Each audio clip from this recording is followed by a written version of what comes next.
안녕하세요. 여러분들의 교육학을 책임지고 있는 지아쌤입니다.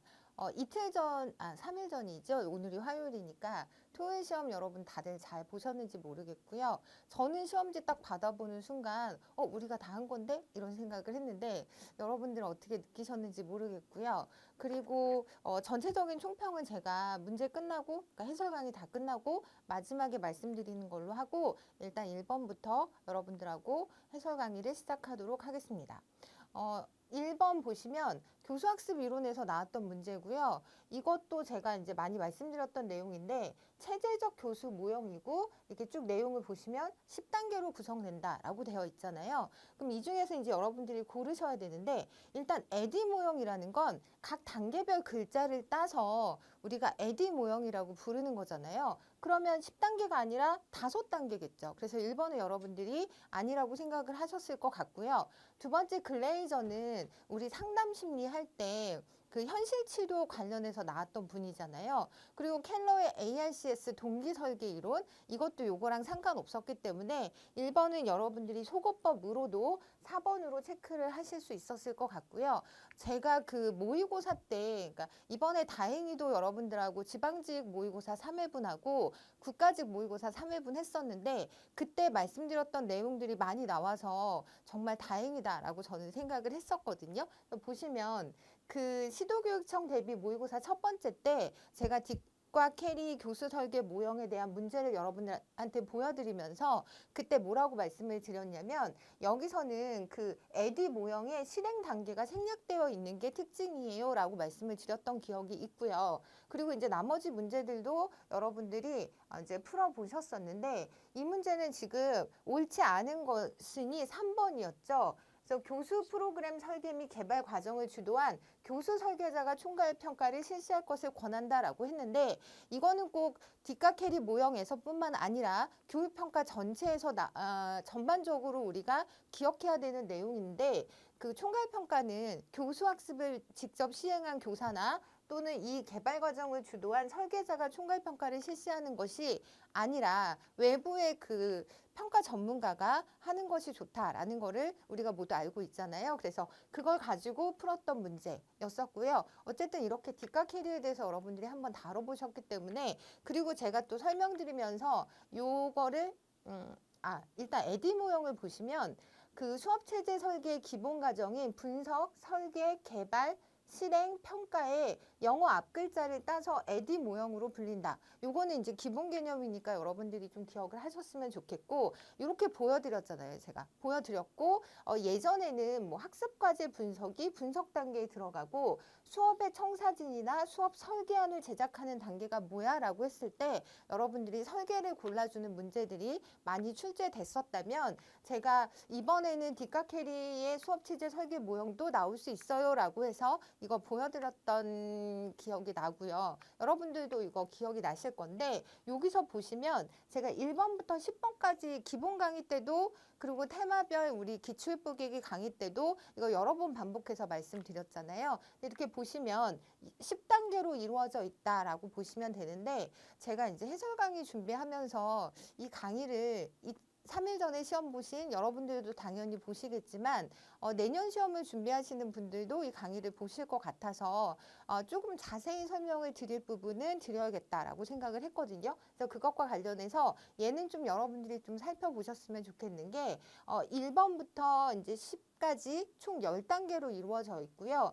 그리고 아까 말씀드린 것처럼 수업의 그 실행 단계는 에디 모형과 비교했을 때 그 과정은 생략돼 있다라고 했는데 여기 보시면 수업 자료를 개발하고 바로 수업 형성 평가를 실시하는 이제 그게 좀 특징적인 부분이다라고 이해를 하시고요. 하나하나 보시면 첫 번째가 요구 분석 결과 등으로부터 수업 목적을 확인을 합니다. 그리고 수업 분석을 하고 학습자 및 맥락 분석을 하고요. 그리고 얘를 모아서 수행 목표를 먼저 기술을 하는데 이 수행 목표라고 하는 것은 수업 분석 및 출발점 행동 진술에 입각해서 학습이 종결되었을 때 학습자가 무엇을 할 수 있을지를 구체적으로 진술하는 것이라고 해서 네, 여기 보면 그러니까 학습된 성취 행동, 그 성취 행동이 실행될 조건, 그 수행의 성공 여부를 판단하는 준거에 세 가지 요소로 구성되어 있다라는 말씀을 드렸었고요. 그리고 나서 이제 평가 도구를 거기에 맞춰서 개발을 하고 수업 전략을 개발을 합니다. 그리고 이 수업 전략 개발 다음에 수업 자료를 개발해서 수업 형성 평가를 실시하는 단계. 그리고 나서 그 다음에 그 전체적으로 이제 수업 수정의 단계가 이제 마지막에 있고요. 총괄 평가가 있고 그다음에 마지막에 수업 수정 단계. 이렇게 해서 모두 10가지를 여러분들이 꼼꼼히 살펴보시면 좋을 것 같고 네. 이렇게 정리를 하시면 될 것 같습니다. 근데 뒷깎이의 수업 모형 같은 경우는 이게 내용을 보시면 수업 목적을 정할 수 있는 단계가 준비된 이후에 사용하는 것이 더 바람직하다라는 부분도 체크를 하시면 좋을 것 같고요. 그리고 제가 그때 이제 예전 문제까지 보여드렸었는데 2016년도 지방직 문제였고요. 뒷깎이의 교수 설계 모형에 대한 설명으로 옳지 않은 것은 이라고 해서 이 문제는 이제 답이 4번이었고요. 이 세 가지는 맞는 내용인데 교수 설계자의 입장에 초점을 두어 개발된 체제적 교수 설계 모형이고요. 교수 분석 단계에서는 수업 목표의 유형을 구분하고 세부 과제를 도출한다. 그리고 세 번째, 수행 목표 진술 단계에서는 학습자에게 기대되는 성과를 구체적으로 진술하는 것까지 그 뒷깎이 교수 설계 모형에 대한 특징으로 여러분들이 정리를 하시면 좋을 것 같고요. 이 네 번째 관련해서는 얘는 그때 이렇게 보여드렸었는데 이게 이제 어슈얼 모형이라고 해서 얘는 이제 테크놀로지 수업에 이제 많이 활용이 되는 부분이 있다라고 말씀을 드렸었는데 여기서도 보면 뭐 학습자 분석, 목표 진술, 테크놀로지 및 자료 선정, 테크놀로지 및 자료 활용, 학습자 참여, 평가 수정 이 단계의 첫자를 따서 어슈얼이라고 이름을 붙인 거고요. 그래서 얘는 에디 모형의 큰 틀을 따르고 있으면서 뒷깎이의 모형이 일반적인 수업체제 설계를 중심으로 하고 있다면 어슈얼 모형은 테크놀로지 활용 수업에 보다 중심을 두고 있다라고 해서 제가 이렇게 수업 모형과 관련해서 강조했던 세 가지를 지금 한 번에 다 말씀을 드렸거든요. 그래서 여러분들이 뒷깎이 모형과 함께 에디 모형 그리고 어슈얼 모형까지 전체적인 특징을 좀 잡고 가시는 게 중요할 것 같습니다. 네, 그리고 이거는 우리 보기에 보면 켈러의 ARCS 동기론 있었잖아요. 그래서 우리 참 많이 했는데 이것도 보시면 주의 집중, 관련성, 자신감, 만족감 이렇게 나눠서 이 동기이론을 켈러는 ARCS라고 이제 ARCS 동기이론이라고 부르면서 각각의 단계를 설명하고 있습니다. 그래서 이거는 이렇게 보고 지나가도록 하겠습니다. 이번 문제 보실 건데 다음 설명에 해당하는 척도는 이라고 해서 제가 이번에 모의고사 준비하면서 이 척도 문제를 좀 많이 넣었단 말이에요. 그러니까 이제 저는 이 문제가 한동안 출제가 안 됐었기 때문에 여러분들이 이 척도에 대해서는 기본적으로 알고 가는 게 좋겠다라고 생각했는데 이번에 좀 기본적인 문제이긴 했지만 어렵진 않았지만 척도 문제가 나왔고요. 보시면 사물이나 사람을 구분하거나 분류하기 위해 사용되는 척도고 성별을 표시할 때 여학생은 0, 남학생은 1로 표시한다라고 해서 이거는 수가 갖고 있는 그 특성을 보유하지 않고 있는 척도잖아요. 그래서 여러분들이 명명척도라고 선택하시면 되는데 제가 이제 2024년 국가직 대비 모의고사 2회에서 이제 냈던 문제 중에 하나를 보여드리자면 다음 척도에 대한 설명으로 옳은 것은 이라고 해서 현재 수강 중인 과목에 어느 정도 만족하십니까? 라고 물어봤을 때 매우 불만, 보통 이런 식으로 5점 척도로 제시를 했을 경우에 이 척도에 대한 설명으로 옳은 것은 이라고 해서 이제 문제를 출제했었고요.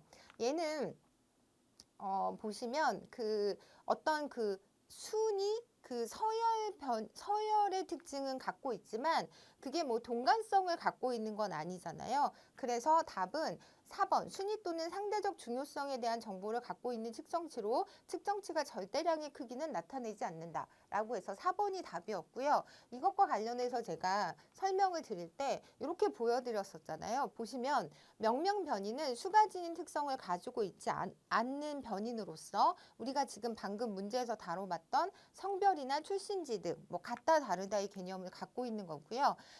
서열 변인이라는 건 아까 방금 전에 모의고사 문제에서 저희가 다뤘던 보다 크다, 보다 작다, 뭐 이런 의미. 그리고 세 번째가 등간 변이는 등간성을 갖고 있는 거죠. 그래서 간격이 동일하다라는 부분을 기억하시면 될 것 같고, 마지막에 비율 변인이라는 건 절대 0점, 서열성, 동간성 이런 모든 것들을 갖고 있는 그 변인을 우리가 비율 변인이라고 한다라고 해서 제가 정리해드렸었는데 뭐 자세한 내용은 뭐 기본 강의나 저희 기출문제 강의 때 다뤄봤던 내용이니까 이렇게 정리하고 넘어가도록 하겠습니다. 그리고 이것과 관련해서 또 문제가 한 문제 더 있었는데 교육평가를 위해 활용되는 척도에 대한 설명으로 옳지 않은 것은 이라고 해서 얘는 이제 하나가 틀리고 나머지 맞는 문제였잖아요. 그래서 명명척도는 단순히 분류하거나 범주화의 목적으로 사용하는 척도 맞고요. 그리고 서열척도에서 등간성이 유지된다 이 부분이 틀려서 얘가 틀린 내용이고 등간척도, 비율척도 내용은 맞아요. 그래서 등간척도는 각 측정 단위 사이의 간격이 동일한 척도로서 절대 0점은 없고 임의 0점은 있다라고 되어 있는데 이게 뭐냐면 우리가 길이 그러니까 그 뭔가 0이라는 단위를 놓고 봤을 때 0이 연필이 하나도 없을 땐 우리가 0이라고 얘기를 하잖아요. 이제 그럴 땐 진짜 없는 거기 때문에 걔는 절대 0점이라고 얘기하고 그럴 때 우린 비율 척도에 속한다라고 말을 하거든요. 그런데 0도씨라고 할 때 아무것도 없는 건 아니잖아요. 그러니까 기온 같은 경우에는 우리가 등간 척도라고 생각하시면 되는 거죠. 그래서 이렇게 등간 척도, 비율 척도를 여러분들이 정리를 문제를 통해서 하시면 좋을 것 같아요. 그리고 다음 문제 보시면 교육사에서 나온 문제고요. 우리나라 교육사 전반에 대해서 한국 교육사에 대해서 물어보고 있는 문제인데 얘는 물론 여러분들이 쉽게 푸셨을 거라고 생각은 하는데 답이 1번이었잖아요. 백제에서는 교육기관으로 국학을 세웠다가 아니라 국학은 이제 통일신라 시대 뭐 이렇게 여러분들이 생각하시면 되는데 나머지는 다 맞는 내용이었어요. 고구려에서는 교육기관으로 태학을 세웠고 유영원은 반개수록에서 교육제도 개혁을 주장했던 실학자라고 보시면 되고요. 근대적 관립학교인 유경공원을 세웠다라고 해서 요거 관련 문제 보기 전에 일단 제가 저희 테마별 기출뽀개기 라는 그 교재에서 이론 플러스라는 그 란에서 이렇게 좀 정리를 해드리잖아요. 그래서 보시면 고대 삼국사기의 교육을 여러분들이 이거는 꼭 기억을 하셔야 되는데 고구려의 교육 같은 경우는 태학과 경당, 특히 경당 같은 경우는 민간 교육기관이면서 문무겸전을 추구한 우리나라 최초의 사학교육기관이다. 이거 되게 중요하다고 말씀드렸잖아요. 그러니까 요거 두 개 기억하시고 백제의 교육 같은 경우는 태학이라고 해서 국학이 아니라 고구려와 똑같은 태학이고 오경박사, 전업박사 이런 거 여러분들 기억하시면 된다고 말씀드렸고 신라교육은 화랑도 이렇게 정리를 하실 건데 이것과 관련해서도 제가 그 뒷부분에 키워드 암기 하실 수 있도록 이게 별책부록으로 이제 뒤에 붙여드렸잖아요. 그래서 보시면 이거 가지고 공부를 하셨었을 것 같은데 이것도 보시면 우리나라 최초의 유교식 학교 고구려 같은 경우는 태학이라든가 경당 그리고 오경과 함께 문선을 교재로 활용 이런 식으로 여러분들이 공부를 좀 하셨다면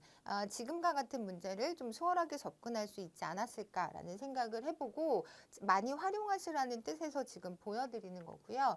그리고 이제 관련 문제를 좀 보시면 제가 모의고사 2회 때 시도교육청 대비 모의고사 2회 때 냈던 문제 중에 경당은 고려시대 교육기관으로 최초의 지방학교였다라고 했는데 이거는 이게 답이었어요. 고려가 아니라 고구려 시대 방금 봤던 내용이고요.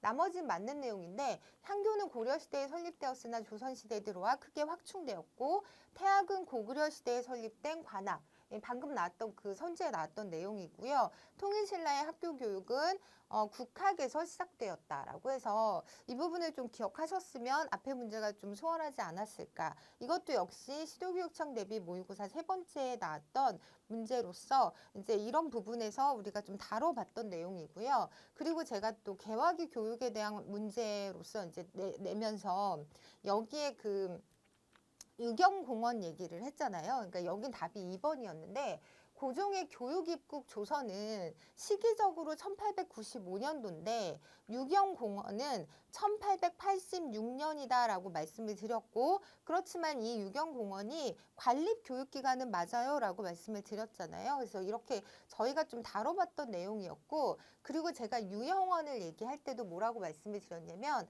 다른 건 몰라도 반계수록이라는 유형원의 교재만큼은 꼭 기억하자고 말씀을 드렸잖아요. 그래서 이렇게 좀 공부를 하셨더라면 충분히 어렵지 않게 푸셨을 수 있을 거라고 생각을 하고요. 그리고 이제 저희 4번 문제 넘어갈 건데, 교육심리 상담 측정평가에서 이제 통계 관련 문제잖아요. 통계 관련 문제였고, 이제 타당도를 물어보는 문제인데, 새로 개발한 A시험의 타당도를 구하기 위하여 기존의 타당도를 검증한 비검사의 점수와 이제 상관계수를 구하는 거. 그래서 이때는 준거 타당도 중에서 준거가 되는 경우가 기존의 타당도를 검증한 공인받은 어떤 그 검사 증거잖아요. 그걸 준거로 이제 우리가 활용할 때는 공인 타당도라고 얘기를 할 수 있는 거죠. 그래서 제가 이거는 이제 저희 테마별 기출 뽀개기 강좌 때도 많이 말씀을 드렸던 내용인데, 일단 여러분들이 타당도를 좀 정리를 하자면, 측정하려고 하는 것을 제대로 측정하고 있는가, 검사의 한 목적성을 우리가 타당도라고 얘기하고, 신뢰도는 믿을 수 있는 검사인가, 뭐 오차가 얼마나 없는가 이렇게 접근한다고 말씀을 드렸잖아요. 근데 이제 그 안에 내용 타당도라는 게 있는데, 이거는 내용이 검사 방법이나 검사 도구에 제대로 반영되어 있는지를 보는 그런 내용 타당도로서 논리적 타당도, 교과 타당도, 교육과정 타당도라는 표현을 쓰고요. 이걸 위해서 우리가 이원 분류표를 체계적으로 작성하는 게 중요하다라는 말씀을 드렸고, 그리고 이제 두 번째가 우리가 지금 시험에서 다뤘던 준거 타당도인데, 이 준거 타당도는 실증적으로 그 준거와의 상관계수를 구한다는 측면에서 경험적 타당도라는 표현을 쓰거든요. 그러니까 우리가 교육학에서 경험적이라는 표현을 쓸 때는 좀 실증적인 의미로서, 그러니까 실험을 통해 파악한다라는 의미로 여러분들이 이해하셨으면 좋겠고요. 어쨌든 준거 타당도 안에 공인 타당도와 예측 타당도 두 가지가 있다라고 기억을 하셔야 되는데, 공인 타당도는 지금 저희가 살펴본 대로 이미 검증된 검사, 그러니까 그 공인된 검사를 가지고 그 검사와 얼마나 유사한지 연관성이 있는지를 갖고 체크하는 게 공인 타당도. 예측 타당도는 실시한 검사가 미래 행동이나 수행을 어느 정도 예측할 수 있는지를 보는 것으로, 검사를 실시한 후에 일정 시간이 지난 뒤에 준거 자료를 수집해서 이들과의 상관계수를 구하는, 상관을 산출하는 방법이다라고 하면 예측 타당도가 된다라고 생각하시고요. 그리고 이제 준거 타당도에 이 두 가지가 있었다면, 세 번째가 구인 타당도라고 해서 구성 타당도. 이거는 뭐냐면, 검사가 우리가 이제 눈에 보이지 않는 추상적인 개념을 측정하는 경우가 많잖아요. 그럴 때 그 이론적 구인이라고 해서 이론적 구인이나 특성을 어느 정도 설명하는지와 관련되는데, 이게 무슨 얘기냐면, 예를 들어 우리가 창의성을 측정할 때 창의성을 민감성, 이해성, 도전성, 개방성, 자발성, 자신감으로 이제 자신감이라는 구인으로 구성되어 있다라고 조작적 정의를 하는 거죠. 그리고 나서 이 각각의 것들을 잘 측정하고 있으면 얘는 구인 타당도를 지니고 있다라고 생각할 수 있는 거죠.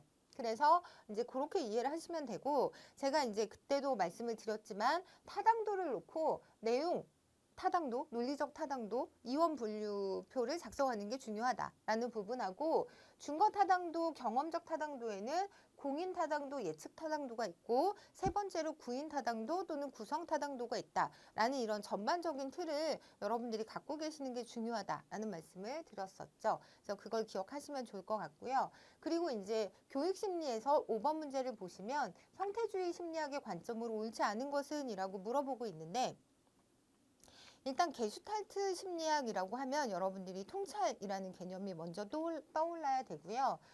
그래서 이제 학습의 과정에 통찰이 포함되고 이 통찰이라고 하는 건 내가 지각하는 것과 이제 차이가 있을 수 있는 거잖아요. 그래서 전체는 부분의 합이 아니라 그 이상이고 우리가 그 이상이라고 할 때 여기에 통찰 개념이 들어가는 부분이다. 그리고 이제 지각이라고 할 때는 그냥 그 부분들을 다 이제 모아놓은 거라고 보시면 될 것 같아요. 그래서 1, 2, 3번은 맞는데 지금 4번은 전체적인 맥락에서도 좀 안 맞잖아요. 복잡한 현상을 단순한 요소로 쪼개서 나눠서 설명한다. 이거는 통찰과 그 앞에 설명하고 뭔가 이렇게 논리적으로 모순되는 부분이 있기 때문에 여러분들이 이 문제도 설사 모르셨다고 하더라도 4번을 골라내실 수 있었을 거라고 생각을 하고요. 그리고 그 다음에 이제 제가 모의고사 문제에서 그 퀼러의 통찰학습에 대한 얘기를 하면서 요 관련 내용들을 좀 보여드렸기 때문에 여러분들은 그렇게 어렵지 않게 보셨을 것 같고, 그리고 이 문제 제가 이 문제도 엄청 강조드렸잖아요. 그러니까 저의 의도는 그 6대 영역이 7대 영역이 됐다 뭐 이런 뭐 영역의 문제를 말씀드리려고 이걸 되게 강조했던 거고, 이게 올해부터 바뀐 내용이에요 라고 말씀을 드렸었잖아요. 그래서 제가 그때 강조했던 거는 뭐냐면 직업 능력 여기 성인 진로 개발 역량 향상 교육이라는 게 추가됐어요 라고 이제 강조를 드리려고 이 평생교육법을 여러 번 보여드렸던 건데, 제가 모의고사 때 한 두세 번 문제로 계속 제시를 했었던 부분인데, 기존의 직업 능력 향상 교육이 있는데도 불구하고 성인 진로 개발 역량 향상 교육이라는 걸 별도로 포함을 시켰다라고 말씀을 드렸고요. 그래서 하나, 둘, 셋, 넷, 다섯, 여섯, 7개 7대 영역으로 6대 영역이 바뀌었다. 이거 꼭 기억하시라고 이제 말씀을 드렸었는데, 이제 그 부분하고 관련해서 문제가 나온 거죠. 그리고 그 왜 평생교육의 정의에서 보면 좁은 의미의 정의는 법령이 규정하는 정의로서 우리나라 평생교육법에서는 여전히 학교 정규 교육과정을 제외한이라는 표현을 쓴다고 말씀을 드렸잖아요. 그리고 여기는 모든 형태의 조직적인 교육 활동을 포함한다. 그래서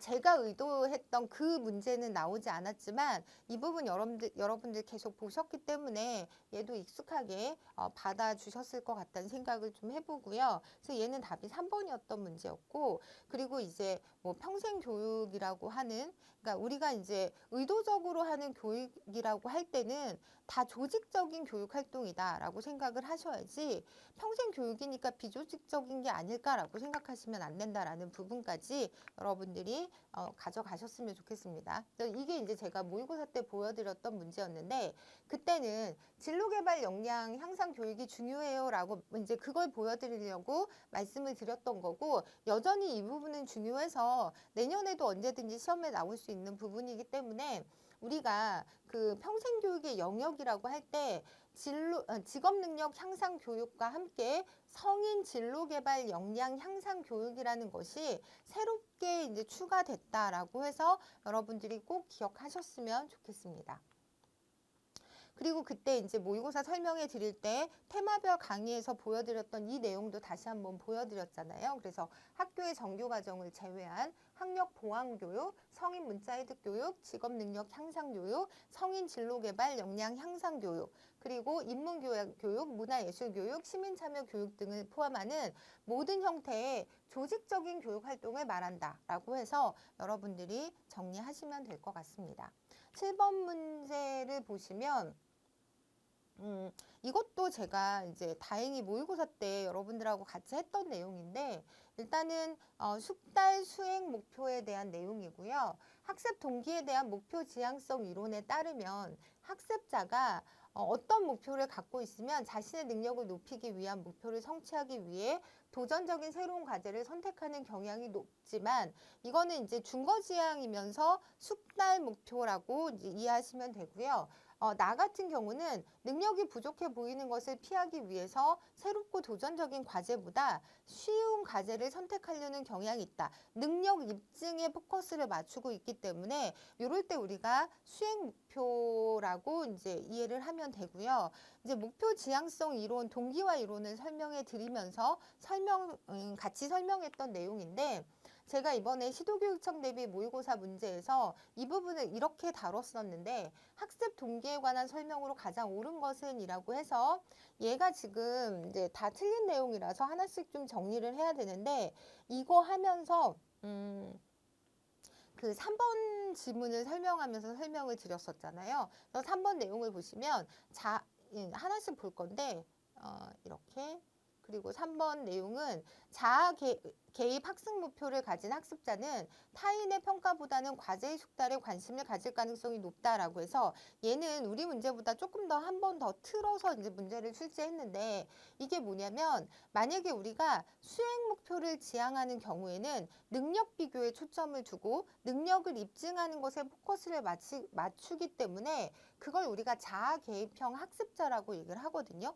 반대로 그 과제 개입형 학습자인 경우가 숙달 목표를 지향하는 거죠. 그래서 이 문제는 그 답은 이제 4번이었는데 어쨌든 제가 이 3번 문제를 설명하면서 숙달 목표 지향의 경우에는 과제 개입형 학습자로서 학습과 이해 및 향상, 지식 증진에 초점을 맞추고 있다라고 설명해 드렸던 부분이 있어서 이 문제를 좀 어렵지 않게 보셨을 것 같고요. 그리고 그때 제가 동기화 이론 때 목표 지향성 이론 설명하면서 이렇게 말씀을 드렸잖아요. 그래서 숙달 목표, 수행 목표라는 게 있어서 숙달 목표는 그 과제의 숙달 및 향상, 이해 증진 등 학습 과정 자체의 가치를 부여하는 어떤 내재적인 동기를 가지고 있다고 보시면 되고요. 수행 목표 같은 경우는 자신의 유능함과 능력이 다른 사람의 능력과 비교되는 것에 초점을 맞추는 거니까 우리 이제 규준지향 평가 라고 생각을 하시면 될 것 같아요. 숙달 목표는 절대평가, 중거지향평가 얘네들을 다 이렇게 묶어서 여러분들이 머릿속에 정리를 해 놓으시면 좋고요. 그리고 이제 관련 기출문제를 보면 예전에 나왔던 문제 중에 숙달 목표 지향성의 특징에 해당하지 않는 것은 이라고 해서 이건 뭐 이 안에서도 여러분들이 충분히 추론을 통해서 찾으실 수 있을 것 같은데 도전을 추구하고 노력을 중시 여기고 절대적 내적 자기 참조의 특징을 나타내는 반면에 이 능력을 입증하고자 하는 것은 숙달 목표 지향성이 아니라 수행 목표 지향성이다라고 이번 기회에 확실히 정리를 해두시면 좋을 것 같습니다. 그리고 8번 문제를 보실 건데 다음에서 설명하는 교육정책 의사결정 관점은 이라고 해서 최근에 이제 의사결정 관점에 대한 문제가 많이 나오고 있잖아요. 그래서 이것도 보시면 우리 카페에 그 질문이 이게 올라왔었잖아요. 그래서 그때 그 질문 내용이 이걸 어떤 키워드를 잡아서 정리를 하면 좋을까요? 라고 질문을 잘 해주셔서 제가 이제 학습자료실에도 올려서 보여드렸던 기억이 있는데 이제 그거 참고하셨으면 이 문제도 잘 푸셨을 것 같고요. 보시면 특징적으로 이제 키워드를 관료제나 중앙집권적 조직에 적합하고요. 그리고 목표 달성을 극대화하는 최적의 대안을 선택하는 것이 가능하다고 보는 거죠. 이거는 어떤 이상적인 관점, 이상적인 측면이기 때문에 일단 우리가 이 내용을 모르더라도 여러분들이 그 교육정책 의사결정 모형을 알고 있다고 하면 합리적 관점을 선택하실 수 있었을 거라고 생각하는데 이 문제를 이렇게 정리하시면 되게 도움이 되는 표라서 보여드리는 건데 이 표를 보시고 합리적 관점 같은 경우는 뭐 목표 달성을 극대화하려는 선택이고 그리고 관료제 중앙 집권적 조직에 적합하다라고 정리를 하시고요. 이제 여기서 나머지 게 좀 헷갈릴 수 있다고 전 생각을 하는데 참여적 관점하고 정치적 관점을 놓고 여러분들이 참여적 관점은 이제 민주주의, 민주성 할 때도 우리가 이제 참여라는 얘기를 하는데 이렇게 참여적 관점일 때는 합의에 의한 선택이 이루어져야 하고요. 정치적 관점은 뭔가 협상을 지금도 여당 야당 이렇게 협상하고 막 그러잖아요.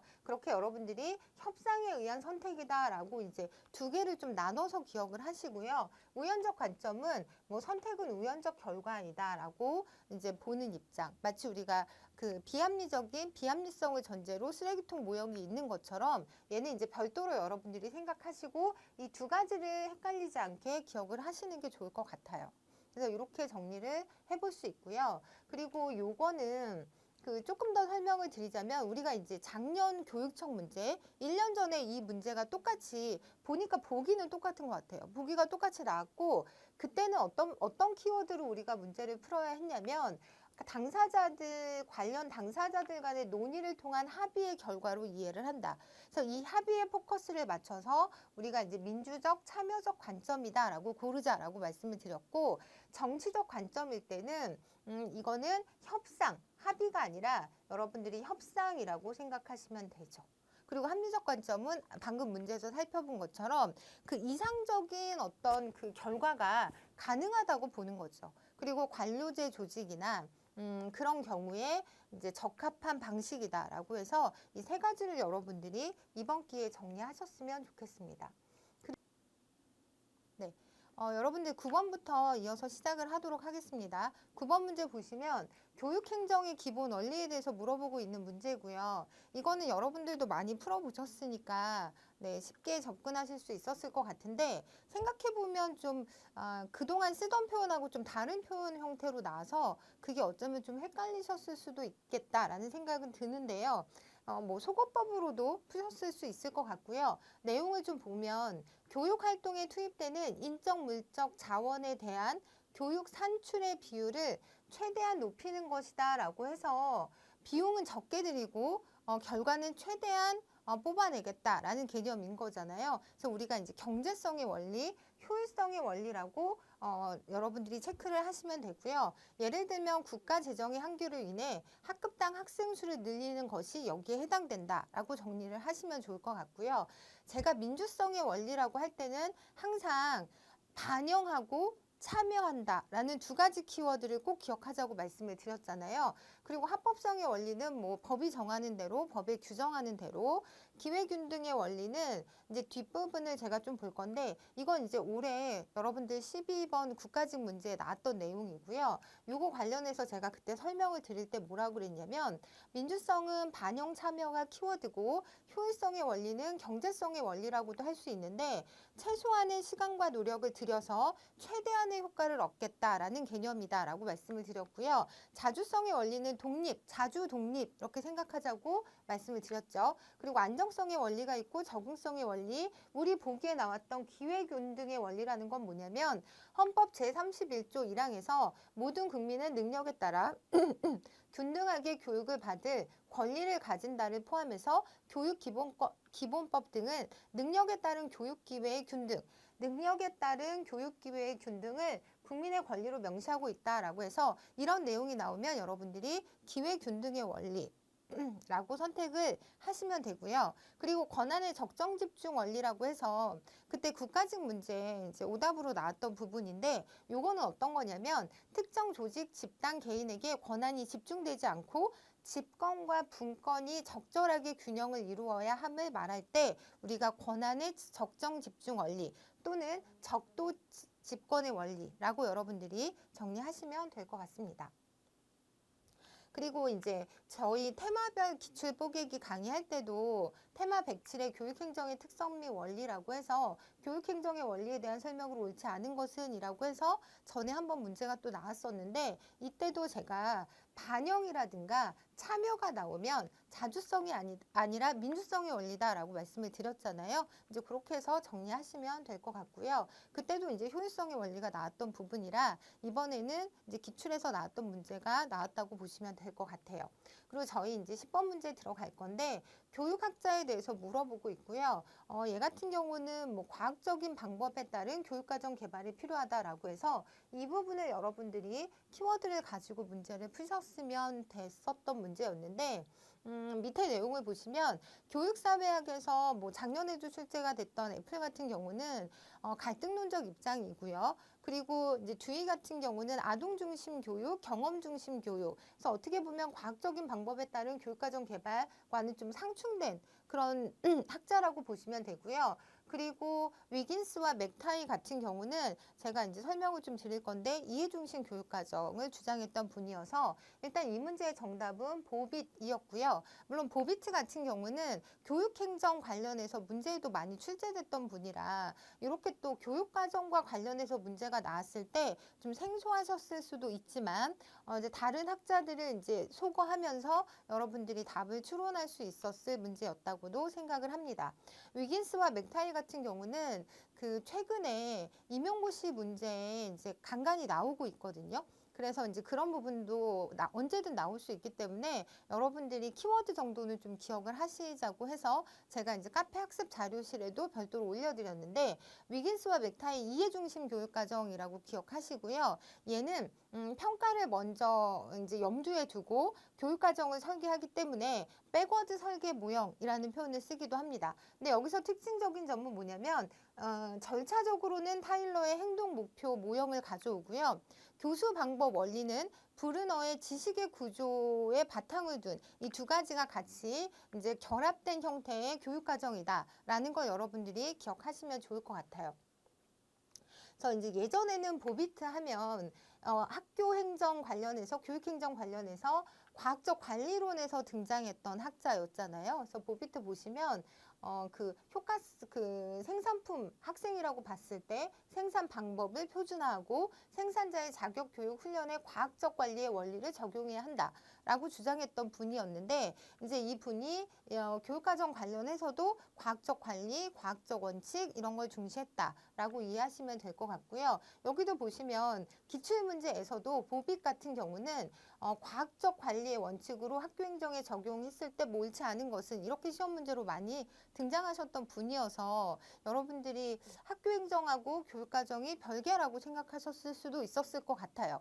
그래서 제가 이 문제를 통해서 느낀 점은 뭐냐면 우리가 이제 교육학자를 각 분야별로 정리를 할 때는 이제 그 분야에 관련해서 좀 특징적으로 많은 얘기를 하셨던 거지 전체적으로 그분이 교육학자라고 했을 때는 다양한 분야의 얘기, 다양한 영역에서도 자신의 주장을 할 수 있는 거잖아요. 그러니까 이번 문제에서도 보면 학교 행정, 교육 행정 관련해서 보빗을 외우고 있었다면 이분이 교육학자이기 때문에 교육 과정에 있어서도 같은 개념을 적용하지 않을까라고 여러분들이 조금 이게 융통적으로 생각을 하실 필요가 있다고 봅니다.